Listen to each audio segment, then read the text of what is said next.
Elisabeth Zerayan, bonjour. Vous êtes directrice communication et marketing de l'EPF.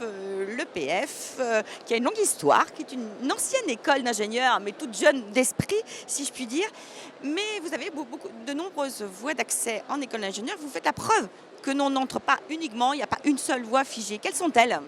Alors la principale voie d'accès pour nos diplômes d'ingénieur généraliste reste le post-bac. C'est notre plus gros flux de recrutement au niveau des candidats. Donc une candidature assez classique via un concours commun à plusieurs écoles d'ingénieurs qui est pour nous le concours Avenir, donc qui s'adresse à la fois actuellement au terminal S et au terminal STI2D et qui bien sûr après avec la réforme du bac va s'adresser à un public légèrement nuancé au niveau des spécialités qui sont proposées.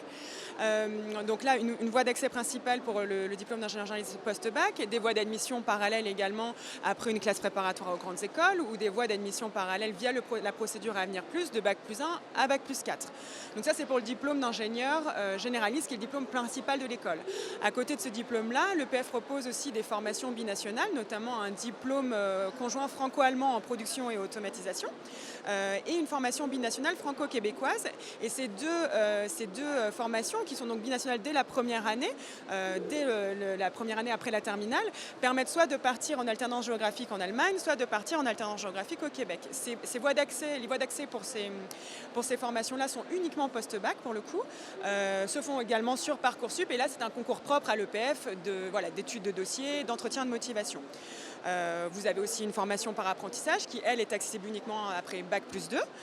Donc là, c'est généralement après une classe préparatoire aux écoles, un DUT, une autre école d'ingénieur, une licence scientifique, quelle qu'elle soit. Donc une formation par apprentissage en système d'information et génie industriel. Et également des bachelors, donc des programmes plus courts qui ne sont pas des diplômes d'ingénieur, mais des programmes, donc des formations professionnalisantes courtes en 3 ans, qui donc débouchent normalement sur une insertion professionnelle plus rapide qu'un diplôme d'ingénieur, mais qui peuvent aussi donner lieu à une poursuite d'études par la suite, soit en école de commerce, soit en école d'ingénieur, et qui donc là, pour nous, pour l'EPF, sont accessibles via un concours commun au concours Avenir, encore une fois, donc Avenir Bachelor, avec une inscription au préalable sur Parcoursup. Alors, il se trouve que les écoles après-bac, post-bac, peu importe la désignation, sont en devenir. Elles suscitent un très fort engouement parmi les candidats qui sont aujourd'hui présents sur le salon Grande École.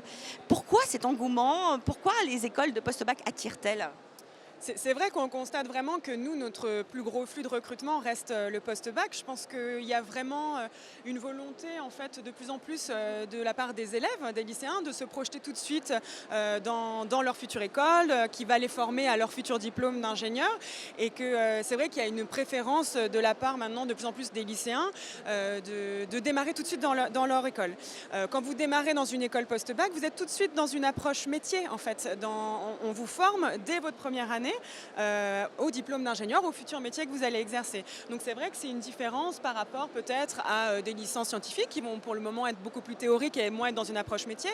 Une classe préparatoire aux grandes écoles qui aussi demande d'autres compétences parfois et peut-être engendre plus de stress pour les candidats plutôt qu'une école post-bac où on va être déjà plus dans une démarche collaborative, de réussite collective, plus que de réussite individuelle, on est dans la préparation d'un concours. En tout cas, je pense que les candidats ont bien compris aujourd'hui que plus d'un ingénieur sur 2 n'est pas forcément passé par une classe préparatoire aux grandes écoles et qu'il y a beaucoup de voies possibles et que quelque part, l'école post-bac a cela de rassurant qu'on vous accompagne dès le début, dès votre sortie de lycée, vers votre futur métier. Donc, le post-bac est dans l'air du temps. Dans l'air de temps aussi, je vois plein de jeunes filles. Est-ce qu'elles sont dans vos promotions? Est-ce que ça progresse? Est-ce qu'elles vont vers les filières ingénieurs?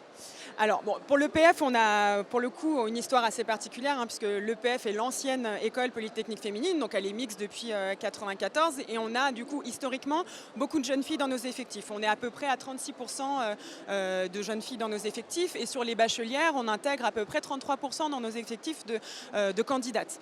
On voit de plus en plus que les jeunes filles se tournent vers les écoles d'ingénieurs, mais c'est encore trop timide. Il y a vraiment, alors mesdemoiselles, je m'adresse à à vous, hein. Vous êtes vraiment très très attendus dans les écoles d'ingénieurs, vous êtes très recherchés sur le marché de l'emploi, parce qu'il y a une vraie volonté de la part des entreprises d'avoir des équipes mixtes, d'avoir des femmes dans leurs équipes, puisqu'elles apportent beaucoup aussi en ingénierie. On voit que ça se démocratise quand même de plus en plus. La plupart des écoles augmentent leur pourcentage de jeunes femmes dans leurs effectifs. Nous, on veut maintenir ce très bon taux qui est de 36-37% selon les années.